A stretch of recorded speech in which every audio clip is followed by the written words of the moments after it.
Assalamualaikum warahmatullahi wabarakatuh. Selamat pagi anak-anak. Bagaimana kabarnya hari ini?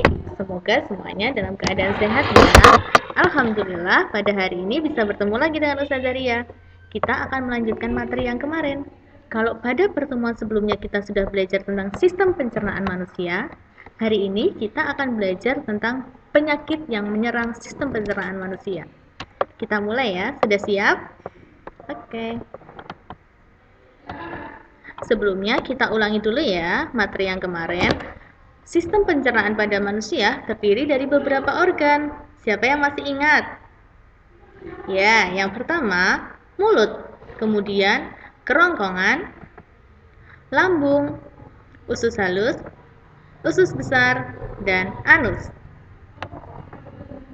Pencernaan manusia terjadi melalui beberapa proses. Yang pertama, memasukkan makanan ke dalam mulut, kemudian mengunyah makanan dengan gigi, dibantu dengan lidah dan enzim petialin. Makanan yang sudah halus kemudian ditelan di kerongkongan. Makanan selanjutnya akan masuk di lambung. Di lambung terjadi proses pemecahan makanan dari zat yang kompleks menjadi molekul-molekul yang lebih sederhana dengan bantuan enzim yang ada di lambung. Masih ingat ada enzim apa aja? Ya, ada pepsin, renin, dan HCl. Selanjutnya, terjadi proses penyerapan sari-sari makanan di usus halus. Kemudian, dari sisa-sisa makanan akan dilakukan pembusukan di usus besar. Selain dibusukkan, makanan juga sisa-sisa makanan tersebut juga akan diserap airnya sehingga dihasilkanlah feses. Feses akan ditampung sementara di rektum, baru kemudian dikeluarkan melalui anus. Nih, ada sedikit cerita. Lani, aduh perutku sakit. Dayu, wah kenapa Lan? Lani, sepertinya mahku kambuh. Adakah di antara anak-anak yang menderita mah? Gimana ya rasanya kalau sedang sakit mah? Kira-kira penyakit mah itu disebabkan oleh apa ya? Ya, kita cari tahu bersama ya. Penyakit pada sistem pencernaan. Yang pertama, diare. Diare merupakan penyakit yang menyerang usus halus, di mana penderita akan buang air besar dengan tinja yang encer atau berair, dengan frekuensi yang lebih sering dari biasanya. Diare ini terjadi karena beberapa gejala.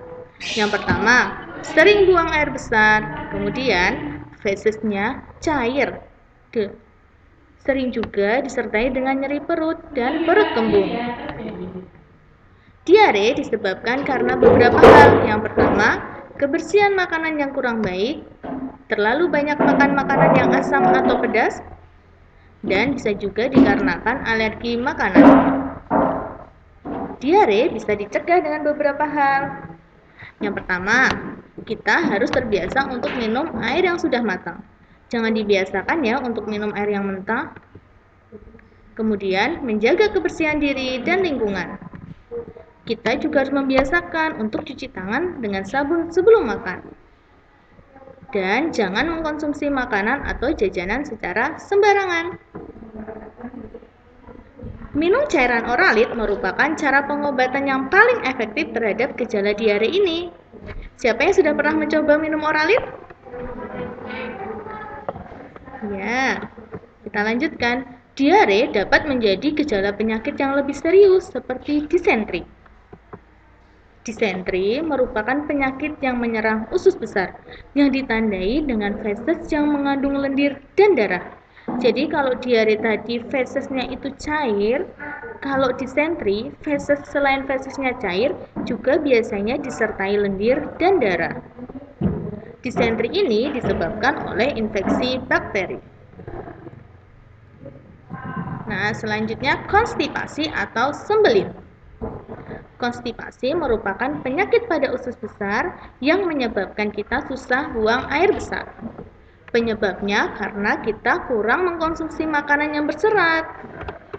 Padahal serat makanan ini membantu untuk penyerapan air di usus besar. Jika kadar serat makanan kurang, maka makanan kurang menyerap air. Akibatnya sisa makanan menjadi padat dan sulit untuk dikeluarkan. Contoh makanan yang mengandung serat seperti sayur-sayuran, buah-buahan. Selanjutnya, radang usus buntu. Nah, penyakit ini disebabkan karena menumpuknya kotoran pada bagian usus buntu. Gejalanya biasanya perut akan terasa mual dan disertai muntah. Kemudian demam dan perut bagian kanan bawah akan terasa nyeri. Bahkan ketika kita gunakan untuk berjalan, rasa nyerinya bisa semakin bertambah.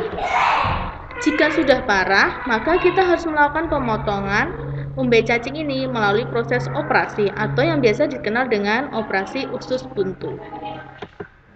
MAH, nah ini mungkin anak-anak sudah sering mendengar ya. MAH itu merupakan penyakit yang menyerang lambung karena pola makan yang tidak teratur dan atau juga bisa disebabkan karena sering terlambat makan. Gejalanya, perut terasa nyeri atau perih, mual, dan muntah. Penyakit MAH ini bisa disebabkan karena produksi asam klorida atau HCl yang berlebihan di lambung. Tingginya kadar HCl ini disebabkan karena kita terlalu banyak mengkonsumsi makanan yang terlalu pedas atau asam. Selanjutnya, tipes. Tipes merupakan penyakit radang pada usus halus yang disebabkan oleh virus. Gejala orang yang menderita tipes biasanya yang pertama tubuhnya sangat lemas, menggigil disertai mual, demam, dan suhu tubuhnya naik turun. Nah, untuk menghindari beberapa penyakit tadi, kita harus selalu menjaga kesehatan organ pencernaan kita. Yang pertama, kita harus membiasakan untuk mencuci tangan dengan sabun sebelum makan. Banyak mengkonsumsi sayur dan buah serta makanan yang berserat. Jangan terlalu sering makan makanan yang terlalu pedas dan asam. Makan dengan tenang dan kita kunyah sampai benar-benar halus. Dengan mengunyah makanan secara halus, itu akan membantu organ lambung kita. Kemudian, banyak minum air putih, serta memastikan bahwa makanan yang kita makan benar-benar bersih. Selain itu, kita juga harus makan secara teratur ya anak-anak. Nah, cukup sekian yang bisa Ustazah sampaikan untuk materi kali ini.